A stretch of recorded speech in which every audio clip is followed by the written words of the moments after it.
बऱ्याच जणांना हा अनुभव आला असेल. डोसा खायची इच्छा होते आपल्याला, डोसा तव्यावरती व्यवस्थित पसरवतो आपण आणि त्यानंतर तो निघत नाही, तव्याला चिकटूनच बसतो. असं तुमच्या बरोबरही झालेलं आहे का?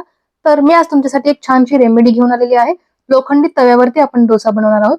लोखंडी तवा कसा सिजनल करायचा हे मी तुम्हाला दाखवणार आहे, जेणेकरून आपला डोसा तव्याला अजिबात चिकटणार नाही, तो अगदी व्यवस्थित निघणार आहे आणि मस्त कुरकुरीत डोसा खायला मिळणार आहे. तुम्हालाही असा डोसा करायचा आहे ना, तेही लोखंडी तव्यावरती. तर व्हिडिओ शेवटपर्यंत बघा आणि हो, व्हिडिओला लाईक करा, शेअर करा आणि चॅनलला जरूर सबस्क्राईब करा. बघा, असा डोसा खायचा नाही ना तुम्हाला? चला तर मग छानसा डोसा बनवण्यासाठी काय उपाय करायचा हे आपण बघूया. मी तुम्हाला अगदी सुरुवातीपासून दाखवते आहे. हा बघा, लोखंडी तवा आहे माझ्या घरातला.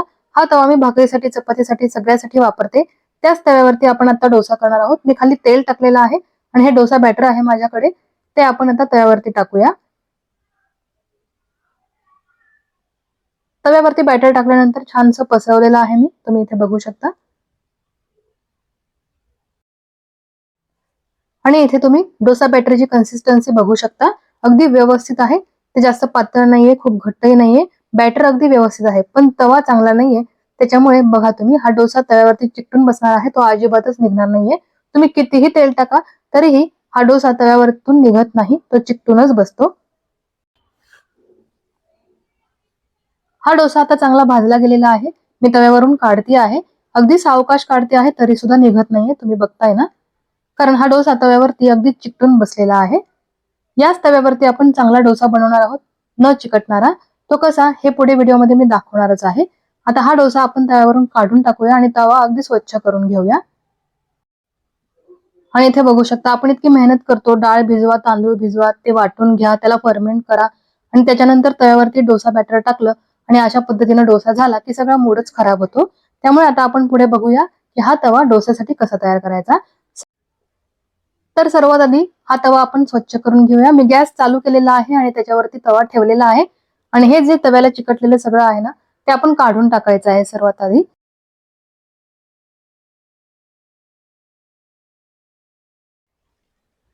जर तुम्हाला लोखंडी तव्यावरती डोसा करायचा असेल आणि हाच तवा तुम्ही चपाती भाकरीसाठी किचनमध्ये रोज वापरत असाल, तर डोसा करायच्या आधी या पद्धतीने आपल्याला हा तवा अगदी चांगला स्वच्छ करून घ्यायचा आहे. याच्यावर जे काळे कण चिकटलेले असतात ते खरडून काढायचे. सर्व चिकटलेले कण तव्यावरून काढून टाकल्यानंतर तवा घासून घ्यायचा आहे आणि स्वच्छ धुवून घ्यायचा आहे. तवा मी चांगला घासला, त्याला धुवून घेतलेला आहे. आता तवा गरम करायला ठेवला. तवा गरम झाल्यानंतर आपण 1 चमचाभर मीठ त्याच्यावरती टाकायचं आहे आणि 1 चमचाभर तेलही टाकायचं आहे.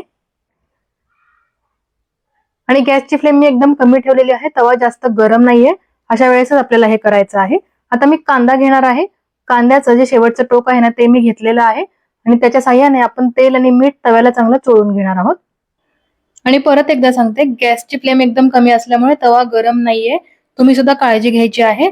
लोखंडी तवा हा लवकर गरम होत नाही, त्यामुळे गॅसची फ्लेम कमी ठेवून आपण त्याच्यावरती तवा ठेवायचा आणि तवा कोमट असतानाच ही सगळी प्रोसेस आपल्याला करायची आहे.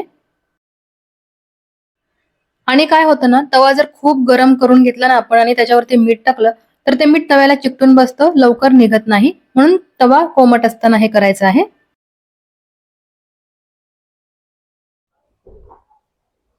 तव्यावरचं सगळं मीठ अगदी व्यवस्थित पुसून काढलेलं आहे. आता मी याच्यावरती तेल टाकणार आहे. 1 चमचाभर तेल टाकायचं. हे तेलही आपण तव्याला व्यवस्थित पसरवून लावूया. याच्यासाठी मी कांदा घेतलेला आहे. कांद्याच्या साह्याने तेल आपण सगळीकडे पसरवूया. आणि बस एवढीच प्रोसेस आपल्याला करायची आहे. आता आपण याच्यावरती बॅटर टाकणार आहोत. बघा, मी तव्यावरती बॅटर टाकलेलं आहे, ते अगदी व्यवस्थित पसरवलं आहे आणि हा डोसा अगदी व्यवस्थित निघणार आहे, हे तुम्ही बघणारच आहात. आणि फक्त याच व्हिडिओमध्ये तुम्ही बघितलं की आपण अगदी सोप्या पद्धतीनं एक लोखंडी तवा नॉनस्टिक तव्यासारखा तयार केलेला आहे आणि अगदी व्यवस्थितपणे याच्यावरचा डोसा आपण काढणार आहोत. तर तुम्हाला सुद्धा इथून पुढे जर डोसा करायचा असेल आणि लोखंडी तव्यावरती करायचा असेल, तर तो अशाच पद्धतीनं सिझल करून घ्या. आणि आपण 2च गोष्टी वापरल्या आहेत इथे, तेल आणि मीठ. बस, बाकी काहीही नाही. या 2च गोष्टीने आपण हा तवा अगदी व्यवस्थित तयार केला आणि तुम्ही बघू शकता डोसा अगदी सहज निघालेला आहे. मस्त कुरकुरीत डोसा तयार झालेला आहे. तर तुम्ही सुद्धा तुमच्या घरातील लोखंडी तवा हा डोस्यासाठी वापरू शकता. मस्त कुरकुरीत डोसा करा आणि खा. आणि हा व्हिडिओ आवडला असेल, लाईक करा, शेअर करा आणि चॅनलला जरूर सबस्क्राईब करा. धन्यवाद.